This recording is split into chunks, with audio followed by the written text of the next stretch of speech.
জেলায় আমরা যাচ্ছি আইন অমান্যে। আমাদের আজকের আইন অমান্য ছিল ডিএম অফিসে, কিন্তু সরকার ইতিমধ্যেই সারা পশ্চিম বাংলায় সমস্ত জেলায় তারা চুরি ঘোষণা করেছে। সেই জন্য আমাদের মিছিল এখানে আমরা বন্ধ করবো। আমাদের সমস্ত কর্মীদের এখানে বন্ধ করুন। আমরা আইন অমান্য করে যে কর্মসূচি সেই কর্মসূচি আইন অমান্যের মধ্যে দিয়ে যাব। আমরা এখানে বসে আমাদের যে প্রোগ্রাম সেই প্রোগ্রাম আমাদের শুরু করব।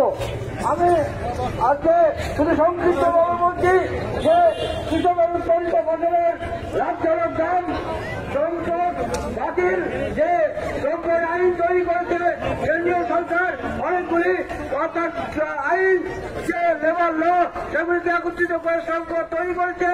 তারা বেকারদের চাকরি নেই, রাজ্যে নেই, কেন্দ্রে নেই এবং 100 দিনের কাজে বকেয়া টাকা 100 দিনের কাজকে 200 দিন করা এবং অন্যান্য দাবি দেওয়া নিয়ে আমাদের এই রাজ্যের আন্দোলন।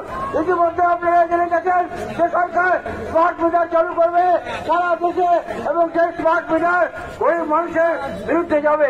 আমরা তাই বলছি এই আন্দোলন আজকে যে কর্মসূচি তার সঙ্গে আমাদের সন্দেশকারীতে জঘন্যতম ঘটনা সারা ভারতবর্ষের মধ্যে একটা ঘটে গেছে যে আজকে এখানে তৃণমূলী সরকার, তৃণমূলের নেতৃবৃন্দ আজকে যে সমস্ত ঘটনার সঙ্গে তারা জড়িয়ে গেছে এর বিরুদ্ধে আমাদের সোচ্চার আন্দোলন আমাদের